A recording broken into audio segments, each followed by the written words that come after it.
Hey guys, what's up? It's DJ R&D. For those of you who keep asking about that, it's not mine. Okay. So, let's see.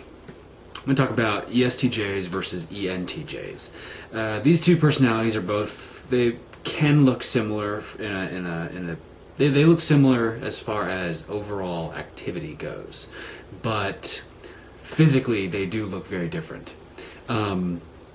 Typically ENTJs functions are TE, NI, SE, FI, and then ESTJs are TE, SI, NE, FI. Okay, so the TE and the FI is pretty much the only thing that makes them look similar. They're both based on grounded logic. They use methods that have worked in the past, that are known to work.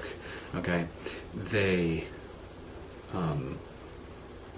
they're not very experimental personalities. Okay, they're not interested in experiment. If you talk to an ESTJ or an ENTJ with TI, if you give them a TI argument, they're going to think you're just full of shit. They're not even gonna. It's not even gonna register in their brain. They don't even like think about. They can use TI when they want to, but their TE is so powerful they don't care. Okay, they really don't care about TI. This is why this can be really frustrating for TI users dealing with these two personalities. Is that I'll give you one example. Let's say an ESTJ thinks I'm guilty of something. An ESTJ is going to come up and accuse me of something. You did this. And then I'm going to say, no, I didn't. And be like, yes, you did. Okay, that's really the extent to that the argument can go, because grounded logic is either true or it's false. Now, once I start using introverted thinking to explain, to explain to them why their idea doesn't make sense. Like, why would I do that? Why would I go out of my way to blah blah blah? You know, I thought it was a good idea to go out here and do this and then do that and blah blah blah. And then they're gonna be like, stop making excuses. Stop making excuses. See, they don't understand TI quite as well. It almost doesn't even register in their brain. They think when you start talking TI, they think you're just making excuses. Okay, so this is something how they're both very similar. Now, how are they different? Well, first of all, NISE is a very earthy, crude combination. Okay, so people with these functions are typically going to enjoy struggle. They're going to enjoy the sort of the thrill of the hunt. They're going to enjoy challenges. Okay, well, not so much challenges, but more about they're more about they enjoy force of will and struggle. Okay. NISE does enjoy force of will and struggle. When dating, NISE users typically tend to enjoy power games. They might not realize they enjoy this, but it is exciting. Okay, power games in dating and relationships. SINE users typically don't do power games. Okay, they're not about struggle and force of will. They're about taking it easy, lounging about, and then once it's and just totally relaxing. And then once the job comes, they say, okay, let's get to work, and then they do it, and then they go back to being a lazy bum. Okay, that's typically how NESI users are. While SENI users,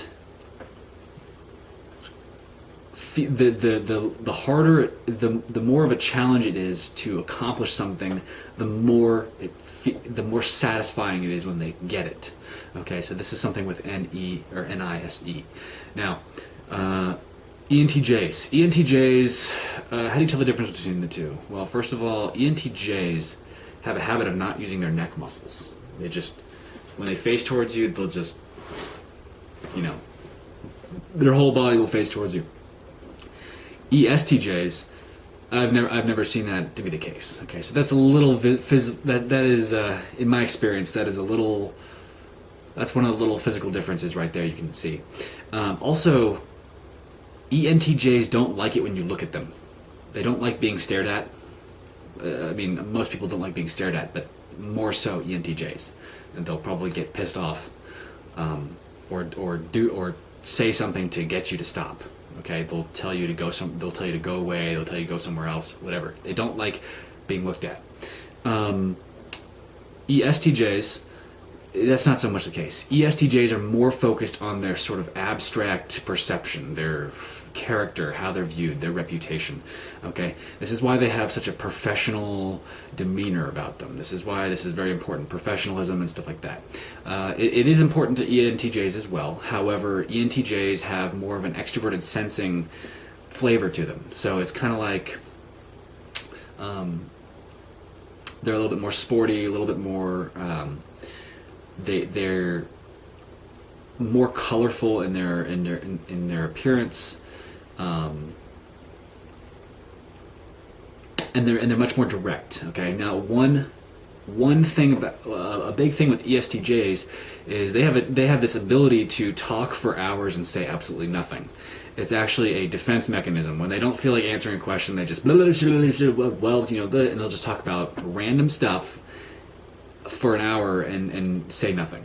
Okay, that's kind of an ESTJ defense mechanism. The ENTJs, I've never seen them do this.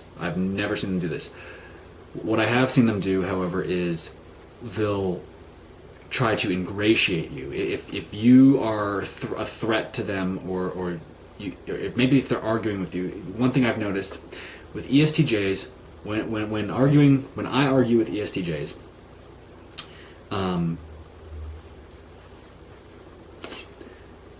it'll usually just become a shouting match until one of us drops dead. However, ENTJs, it's almost never a shouting match. It's usually very controlled. If I start shouting, I've noticed with ENTJs that when I start shouting, they'll actually start to ingratiate themselves towards me. They'll try to compliment me and say, "Oh, I like you," blah, like, "I like this guy," blah blah blah. And it's like bullshit. Don't cut out of the argument. Don't tell me how friendly we are. I want to sit here and argue with you on this shit. Don't change the subject. So that's something I've noticed with ENTJs is they'll start pretending to be your friend if they're losing an argument. Now, what else? As far as work ethic goes, ESTJs, I find a lot of ENTJs tend to have a posse. It's like they have a posse around them. They got people around them all the time. I don't know why. There's something I've read that as far as Enneagram 8 goes, and as well as Counterphobic 6, one of them, in the Naranjo descriptions, it says that ENTJs are the number one Counterphobic 6 Enneagram types in Myers-Briggs or Young is ENTJ. And the Enneagram 6s are marked by they need support around them. They want others to be around them at all times for support. So they can be a total alpha male, okay, but they got this posse around them that helps them out, stuff like that, okay? And without the posse, they feel like they're not really quite what they could be without it. And then as far as the 8 goes, the Naranjo says that 8s are typically completely all about sensation. So this would be more in line with ESTJs. So ESTJs, I've noticed personally, ESTJs don't really have a posse. I've never seen them with a posse before. They don't care.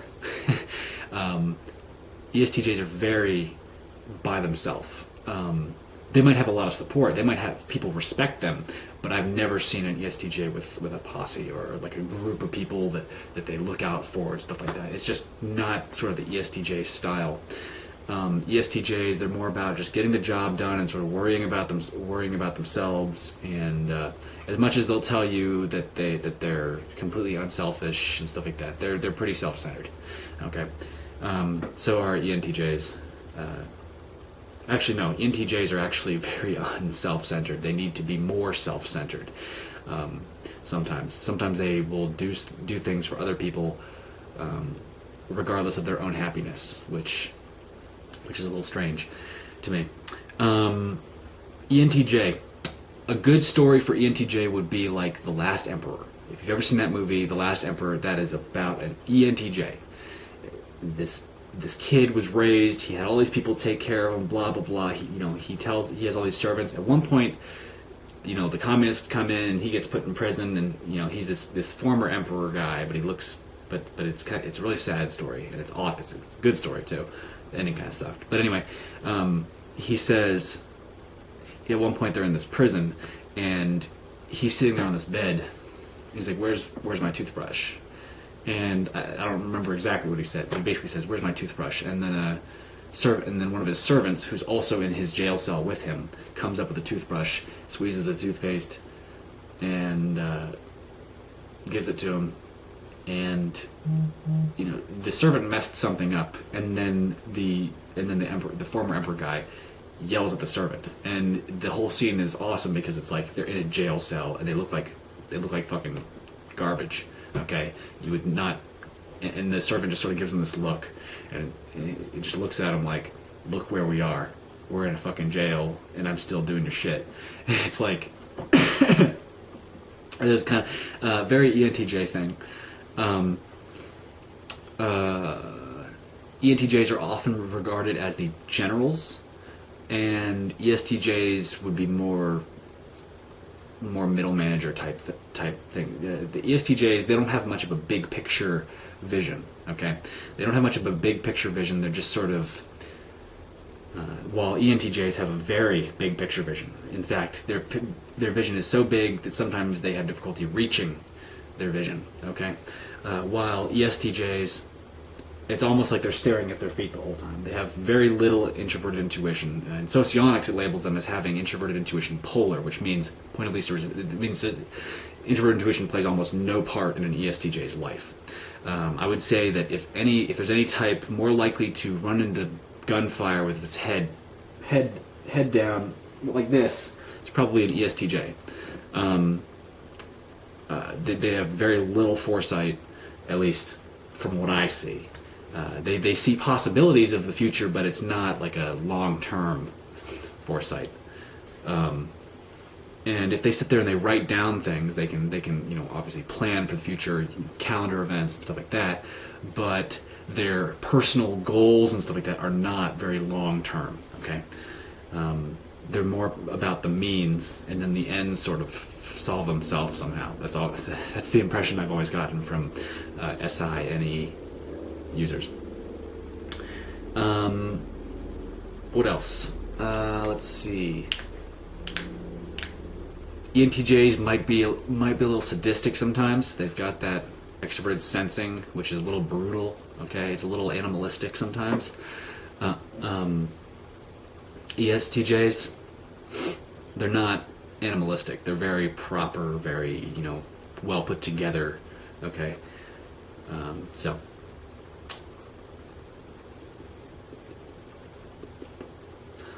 Let's see. ESTJs.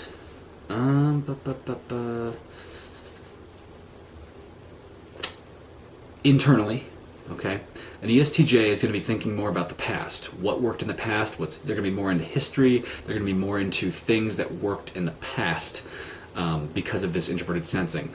Okay, they compare past experience with the present, and that is part of how they make decisions. ENTJs are they're more forward thinking. They think about the future goals, what visions of the future, what's it going to look like. They can, if you act a certain way, they're going to connect the dots into the future and sort of project a line to see, oh, this is where you're going to act 5 years. This is what you're going to be like 5 years from now, or whatever. So, ENTJs are very forward thinking. ESTJs are very present and past minded. Okay. Extroverted intuition is not.